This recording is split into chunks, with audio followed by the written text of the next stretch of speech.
señor Miguel Ángel Gálvez al momento de emitir sufragio. Ahí está la imagen. Entonces le decíamos, muchas personas lo reconocieron en ese lugar y lo aplaudieron. Recordemos que ha sido un personaje mediático en las últimas semanas, derivado de los procesos penales que se ventilan en el juzgado B a cargo de esta persona, a cargo de él, la responsabilidad de él, juzgado B de mayor riesgo, que conoce el caso en específico, el caso La Línea. Vamos a pasar a otro tema y en este momento le vamos a dar la bienvenida al licenciado Sergio Moratalla. Él es director de la Escuela de Ciencias de Comunicación y experto en el tema de redes sociales. Licenciado Moratalla, buenas tardes. Muy buenas tardes, Alan. Muchas gracias por la invitación a T3. Sin duda, licenciado, un tema bastante importante es el uso de la tecnología en nuestro país, por supuesto a nivel mundial, pero en esta vez en específico, hablando de las elecciones generales. Quiero preguntarle, hay tres escenarios, lo hablábamos fuera de cámara: buen uso, mal uso de las redes sociales, de las plataformas virtuales para el Tribunal Supremo Electoral, para los políticos y para los votantes. ¿Cómo visualiza usted el panorama? Bueno, yo visualizo el panorama que para el Tribunal Supremo Electoral él no utilizó las redes sociales y no las explotó y no gestionó su comunicación para comunicarse con la mayoría de los votantes, en el que podría haber estado diciendo algunas cosas del desarrollo del evento electoral.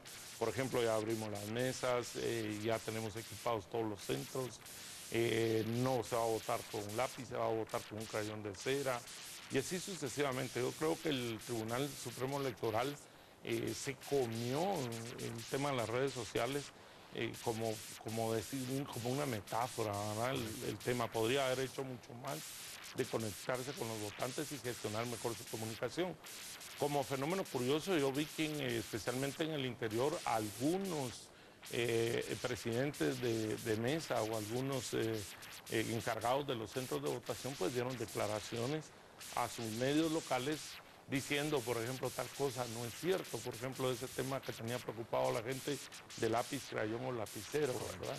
Entonces salieron algunos presidentes del centro diciendo en los departamentos que sí se iba a votar efectivamente con un crayón. La otra cosa como interesante es el hecho de cómo gestionó el Tribunal Supremo Electoral su SEO, que es su sitio web, las aplicaciones de teléfono. Colapsaron, por cierto. A eso era a lo que yo iba. No solo no gestiona sus redes sociales, sino todo su sistema de comunicación colapsó. Claro que yo no lo estoy viendo desde un punto de vista informático, claro. Lo estoy viendo desde un punto de vista de comunicación, que prácticamente la gente estuvo incomunicada. Se pudo prevenir eso, imagino yo. Se pudo haber prevenido eso y se pudo haber hecho una estrategia de comunicación para redes sociales, porque dudo yo que Facebook o Twitter no hubieran aguantado con 7 millones de votantes, cuando por ejemplo en India aguantaron aproximadamente con 50 o 60 millones de votantes, o en Estados Unidos aguantan con 170 millones de votantes. Entonces creo que sí nos quedó mucho que deber el Tribunal Supremo Electoral como gran emisor, como gran comunicador de este evento electoral. Ahora, licenciado, hay que tomar en cuenta que también, aunque cueste creerlo, es una parte mínima de Guatemala que tiene acceso a las redes sociales, que tiene acceso a un teléfono inteligente. En la capital seguramente es muy común ahora, pero sin embargo, le reitero, es mínimo. ¿Cree usted que habría existido alguna diferencia para hacer llegar esa información? Yo siento que sí podría haber existido alguna diferencia. Las proyecciones sobre población es que somos 15 millones. De esos 15 millones, la mitad estamos empadronados, que somos aproximadamente 7 millones. Y de esos 7 millones, 5 millones tienen internet. Y de esos 5 millones que tienen internet, yo me atrevo a decir que casi 4 millones están conectados en Facebook. Y 4 millones son más del 50% de los votantes. Claro. Entonces es donde mi tesis es que el Tribunal Supremo Electoral no aprovechó el potencial. Sí, porque más del 50% de las personas empadronadas sí tienen redes sociales. Entonces perdió esa oportunidad de ir gestionando los mensajes, de ir administrando los mensajes. Partidos políticos. Bueno, usados o mal usados los partidos políticos, pues en este tema sí respetaron la ley, en otros no, pero en este sí lo respetaron. Estuvimos chequeando las redes sociales de los partidos políticos y no tienen actividad. En realidad ninguno tuvo actividad y ninguno se podría decir que hizo proselitismo o que violó lo estipulado en la ley. Incluso el viernes en la tarde la mayoría de las cuentas de los partidos políticos quedaron inactivas. No la de los activistas, claro. ¿Verdad? No de la gente que que participa de un partido que simpatiza con un candidato, pues sí siguieron activando.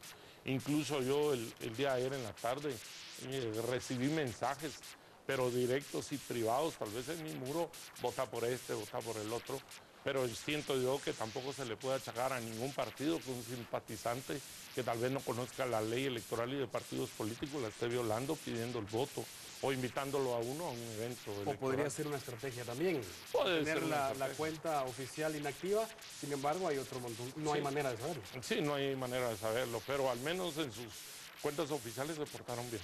Y durante sí se permitía, lo permitió la ley, ¿cómo vio el uso de las redes sociales por parte de los partidos políticos? Yo siento que en todo el evento, te Correcto. referís, no, en todo el evento también lo usaron mal.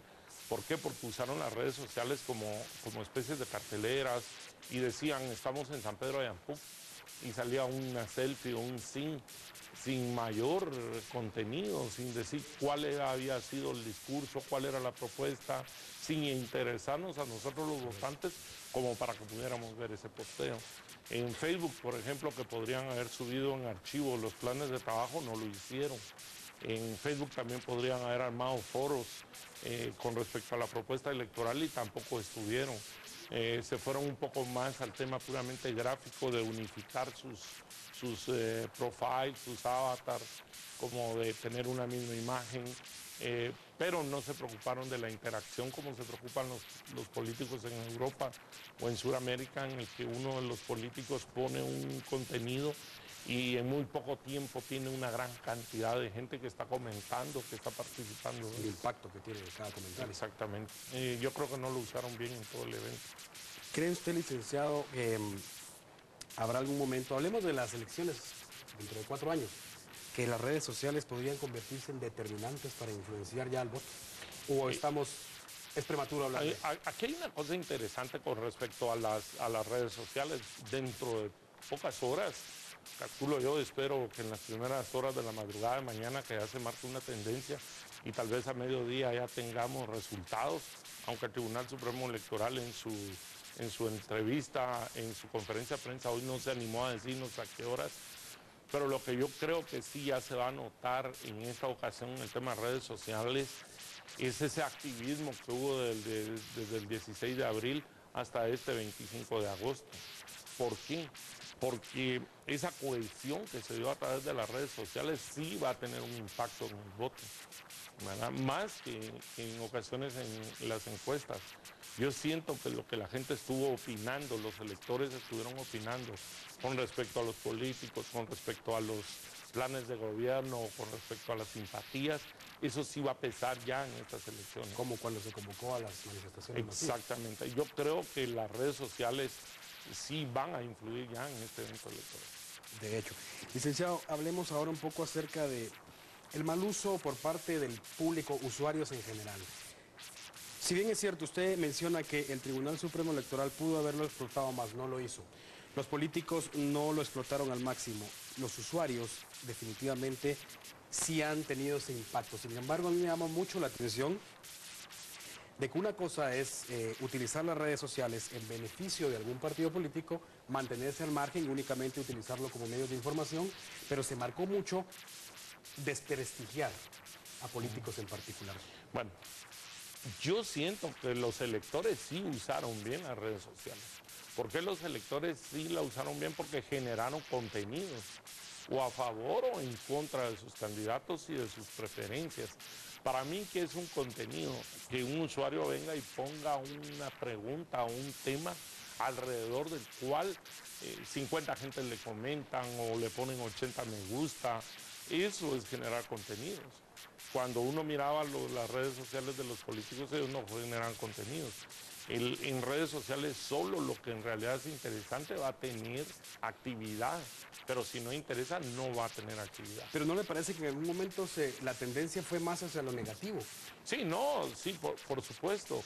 Lo que pasa es que en temas de política hay dos campañas que corren paralelas. Una campaña blanca, positiva y de propuesta que se tiene que encadenar desde lo institucional y una campaña negra. En las campañas negras, una de las cualidades es que el emisor es anónimo anónimo y que en ocasiones están organizadas por los mismos partidos políticos, pero otras son que se dan de una manera natural. Con respecto a estas que se dan de una manera natural, el guatemalteco que le gusta hacer sátiro, que tiene mucha chispa, pues utilizó el recurso de los memes. Entonces yo considero que la mayor cantidad de contenidos en contra de los políticos que circularon en las redes sociales eran memes. Memes que hacían reír, memes que le gustaban a la gente. Memes en particular que impactaron. Sí, pero que poco a poco sí van influyendo en esa decisión que se tiene que tomar a la hora de las urnas. Licenciado, ¿cree usted que los políticos podrían ahorrarse dinero en la campaña electoral utilizando de mejor manera las redes sociales? Un paradigma tal vez a nivel de toda América es la campaña de Obama. Obama recaudó $600 millones solo con redes sociales y con gente joven. Pero no es un milagro en las redes sociales. Paralelo a las redes sociales había una red física también, ¿verdad? Porque las redes sociales no son exclusivas de Internet y las redes sociales no surgieron en el Internet, sino surgieron en esa relación de grupo que uno debe tener en la sociedad. Entonces, Obama pudo combinar sus redes físicas con sus redes sociales de tal forma de que podríamos decir que es el presidente de las redes sociales, como lo fue Kennedy, el presidente de la televisión, y como fue Eisenhower, el presidente de la radio. Entonces, yo creo que es uno de los políticos a nivel mundial que han entendido mejor ese marketing político a través de las redes sociales. Yo espero que incluso en esta segunda vuelta que se va a dar dentro de 2 meses, porque no creo que alguien gane el día de hoy, creo que los políticos tienen la obligación, los dos que pasen, que no sabemos quiénes son, pues van a tener la obligación de reformular su estrategia de redes sociales, hacerlo muy rápido y tratar de explotarlas. Pero también el Tribunal Supremo Electoral no tiene que esperar 4 años para reformular su estrategia de redes sociales. Es decir, que si se ponen a trabajar en estos 60 días, puede ser que miremos un Tribunal Supremo Electoral en la segunda vuelta más tuitero, más facebookero, más gestionando los mensajes a través de estas redes. Y que sería relativamente más fácil porque estamos hablando únicamente de 2 candidatos. Sí, aunque yo creo que no pesaría con respecto a la creación de contenidos el tema de que hayan solo 2 candidatos.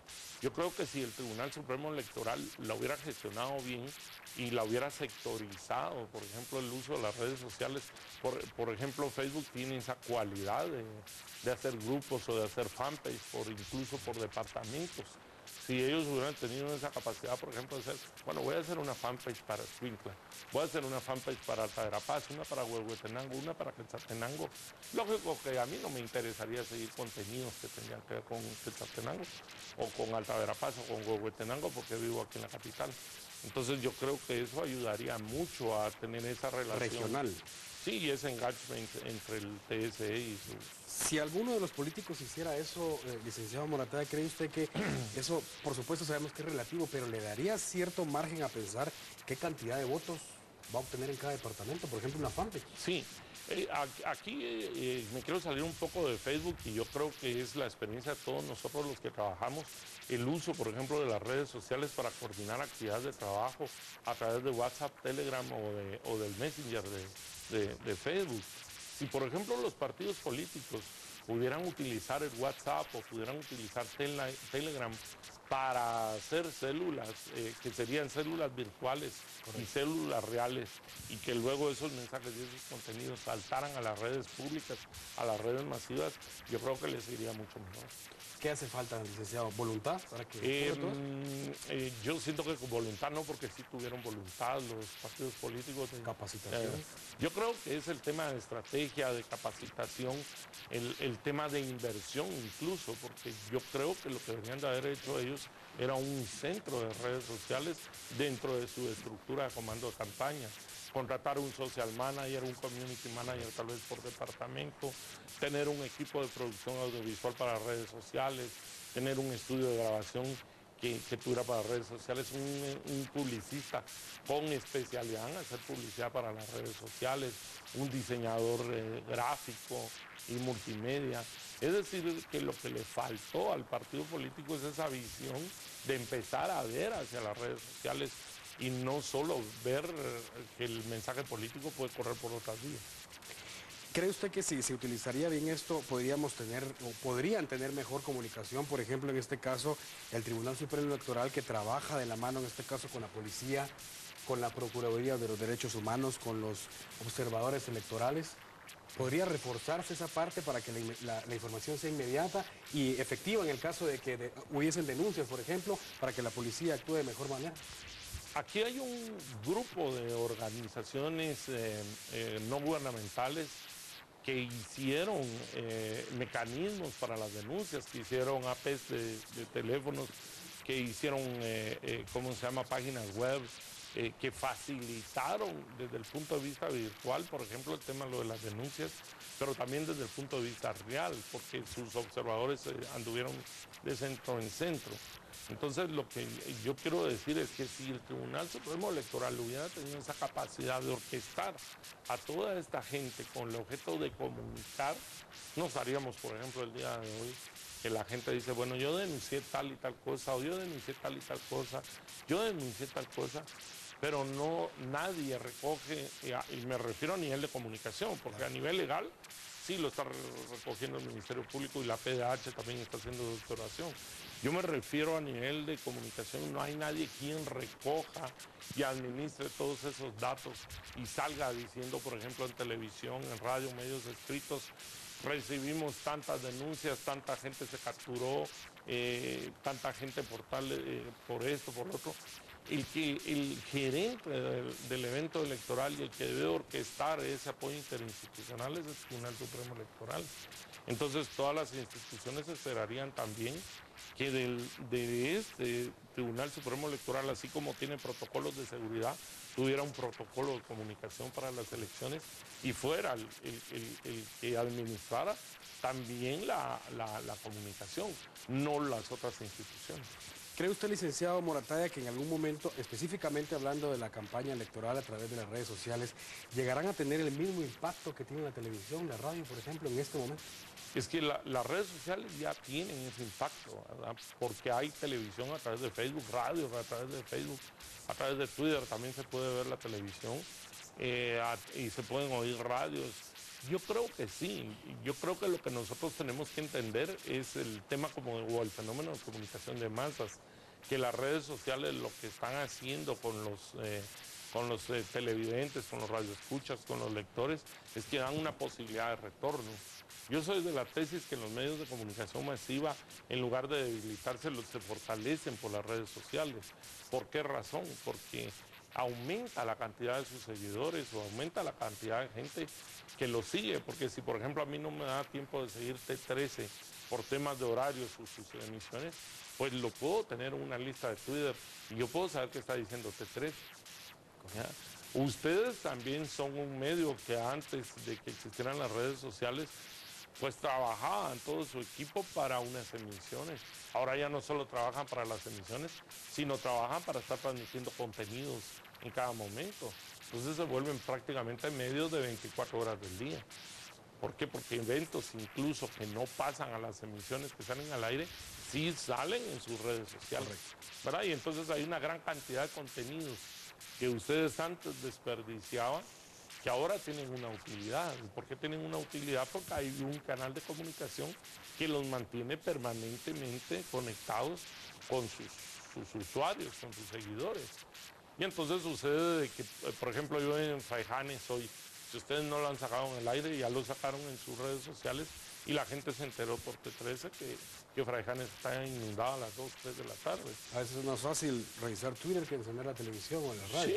Sí, más o menos como por ahí va la tendencia. Por eso es mi tesis que las redes sociales no debilitan los medios, los fortalecen.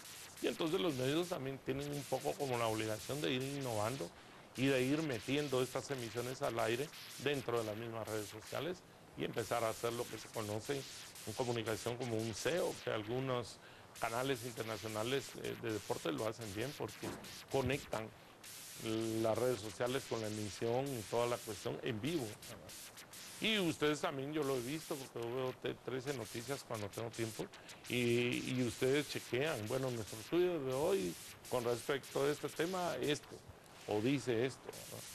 Entonces, ¿por qué Twitter? Porque Twitter es por lo regular la red social de la inmediatez y es por donde Correcto. corren las noticias. Precisamente en ese sentido, les decía, si no estoy mal, a principios de año lo tuvimos con nosotros precisamente en este mismo estudio hablando de las redes sociales, de la utilidad. Usted en esa oportunidad mencionaba que le dejaba mucho que desear todavía el uso de las redes sociales para los medios de comunicación. Estamos hablando de una entrevista que realizamos con usted hace varios meses ya. ¿Ve alguna diferencia ya? Yo creo que ya hay diferencias. ¿Positiva o negativa? Positiva. En este tema yo creo que los medios de comunicación masiva están despertando hacia la esencia de las redes sociales, que es generar contenido. No es generar, por ejemplo, un montón de tráficos o no es generar un montón de cosas que nadie ve o que nadie consulta o que nadie interesa. Porque nada me serviría, por ejemplo, en Twitter, que yo tuviera cada 2, 3 minutos una nota y llenar la línea de tiempo de los usuarios y los usuarios vinieran y me bloquearan y dijera, la P13 que jode, por ejemplo. Entonces viene pum y me bloquean. Pero si, por ejemplo, el medio dosifica bien sus contenidos, en lugar de bajar, sube. Y la tendencia en Guatemala es que todos los medios de comunicación masiva, todos sin excepción, han ido subiendo. Unos más, unos menos, pero todos han subiendo. Entonces, ese subir nos lleva a que están corriendo ahora prácticamente dos tipos de periodismo de una forma paralela. Un periodismo digital y un periodismo, podríamos decir, como tradicional. Esto es lo que va a pasar y lo que va a obligar a los medios es que también cambien un poco como la extensión de sus géneros o que algunos géneros periodísticos queden en desuso. Toca usted un tema bastante interesante, periodismo digital. Hay una diferencia bastante marcada entre escribir para un medio escrito, para radio, para televisión, y ahora hay una nueva forma de periodismo, la redacción más corta, por ejemplo. ¿Funciona eso realmente? ¿Engancha al lector? Sí, incluso entre Twitter y Facebook ya hay una diferencia con respecto a la cantidad de caracteres. Esa cantidad de caracteres obliga a que los géneros periodísticos en Twitter tengan una forma diferente de escribirse que para Facebook. A la vez, esa posibilidad que existe en Facebook de caracteres relativamente ilimitados está un poco mediada por los 300 caracteres que nos deja ver. Porque en el momento que dice ver o leer más, ya no le gusta a uno, ya le parece muy aburrido.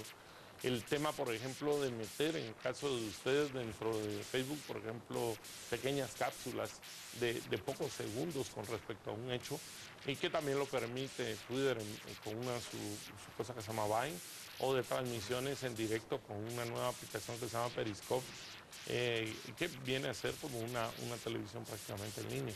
Entonces, yo creo que las redes sociales incluso obligan que cada uno tenga un tratamiento diferente, no solo para los medios, sino también para cualquier usuario.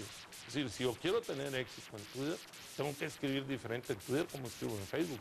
Si yo quiero más efectivo de alguna manera. Exacto. Directo. Si yo quiero ser muy popular en Facebook, tengo que pensar de una forma mucho más gráfica y tengo que pensar en contenidos mucho más simples, ¿ya? Mientras que en Twitter tengo que pensar en contenidos un poco como mejor elaborados, porque el usuario de Twitter es un usuario un poco más docto, más pensante, más intelectual y no tan gráfico. Licenciado, una última pregunta. Ya sabemos de que el Tribunal Supremo Electoral no utilizó de manera efectiva las redes sociales, los políticos tampoco. Por otra parte, los votantes sí lo hicieron. ¿Qué esperaríamos para después de las 6 de la tarde? Que se dispare las redes sociales, que nuevamente haya ese tráfico de información para poder conocer ya los resultados. Sí, antes de contestarte, Alan, a tu pregunta, quiero hablar hoy de 3 momentos en redes sociales. El primer momento en la mañana fue de centros de votación, de gente que empezó a transmitir que estaba llegando a su centro, que no había mucha gente, que había cola, que estaban instaladas las mesas, que no había ningún evento con respecto a su centro de votación. Pero también otra gente empezó a señalar anomalías simples que en la primera... Información y denuncia. Sí, información y denuncia. Correcto. Pero a más o menos 11, 12 de la mañana yo empecé a notar que cambió el contenido de los votantes y se pasó al tema del dedito. Entonces toda la gente empezó a fotografiarse sus dedos. Y yo ya voté, yo ya cumplí con mi deber ciudadano, yo ya hice esto, ya hice lo otro, voté allá. Y al inicio de la tarde, cuando yo dejé de ver las redes sociales, se empezaron a ver fotos de cielos nublados, de lluvias, de catástrofes. Empezó a cambiar la tendencia. Sí, empezó a cambiar la tendencia. Entonces el día de hoy yo noto esos 4 pasos serían ahí. Exacto. La información, la denuncia, informar que ya voté, las cuestiones del clima. ¿Cuál sería el quinto paso? El quinto paso es el que la gente va a verlos a todos ustedes, transmitir los resultados en directo y que va a empezar a opinar o a los que van ganando pues van a hacer mensajes muy optimistas, los que van perdiendo pesimistas, van a empezar a ver opiniones a favor del proceso, que fue un proceso bueno, otros van a decir que fue un proceso malo, pero siento que el quinto paso y el cierre del día de hoy de los electores va a ser con respecto al tema de los resultados en el momento en que lo va transmitiendo el Tribunal Supremo Electoral y ustedes le van informando a sus usuarios. En ese momento las redes sociales van a volverse a disparar y van a empezar a hablar con respecto a las tendencias. Y si al cerrar las mesas y conocerse los primeros resultados se dan sorpresas, porque puede ser que se den sorpresas, creo que los picos podrían ser un poco mayores. Cuando fue Brasil, yo estuve aquí con ustedes también, yo les hablaba sobre los silencios de Twitter en ese entonces, que por ejemplo antes de un penal, Twitter prácticamente caía una inactividad en todo el mundo, casi a cero. En el momento que se disparaba el penal, ya fuera porque fuera anotado o fallado, ¡pum! A eso el mismo Twitter le empezó a llamar los picos de Twitter, ¿verdad? Los picos de Twitter eran si fallaba o si lo metía. Una cantidad de increíble. La expectativa previa, ¿verdad? Y aquí tienen que ver las etiquetas y entonces vamos a ver ahorita incluso para la tarde nuevas etiquetas y nuevas tendencias. Licenciado Morataya, para finalizar, tenemos que ir a un corte comercial de en 30 segundos el mensaje para los magistrados del Tribunal Supremo Electoral, para los políticos y para los votantes, para el buen uso de las redes sociales. Bueno, yo para el Tribunal Supremo Electoral es que en este proceso de informar, pues que usen sus redes, que usen Twitter, Facebook, y a los electores que consulten directamente las redes sociales también del Tribunal Supremo Electoral y se estén informando por ahí. Para los electores, pues que sigan participando en las redes sociales, que no quede muerto ese espíritu de las manifestaciones de la plaza y que sigamos cohesionados y entendiendo estos canales como lo han entendido. Yo sé que son 30 segundos y es largo, pero incluso hay carteles en El Salvador si Guatemala pudo, porque El Salvador no. Entonces, el impacto es fuertísimo. Entonces, que sigamos conectados a las redes sociales y que nos sigamos aglutinando para exigir nuestros derechos como ciudadanos. Y a los partidos políticos, pues que no usen mal las redes sociales en este cierre de las elecciones, incitando a los que pierden o los que no están obteniendo los resultados a que sus simpatizantes hagan cosas malas. Y que sean mesurados. Yo esperaría que los partidos políticos siguieran respetando la ley porque no pueden aún usarlas. Todavía sigue un poco como la veda al uso de las redes sociales. Entonces que sigan en la posición que están, que dejen que sean los electores y el Tribunal Supremo Electoral el que se apropien de los mensajes y de la comunicación. Muchas gracias por hacer siempre el espacio en su agenda para atender el llamado a T13 Noticias, licenciado Morataya. Muchas gracias, Alan, y es un gusto saludar. Licenciado Sergio Morataya, él es director de la Escuela de Ciencias de la Comunicación de la Universidad de San Carlos de Guatemala y experto en el tema de redes sociales. Con esto vamos a la pausa. Enseguida viene Corín Ardón con más información.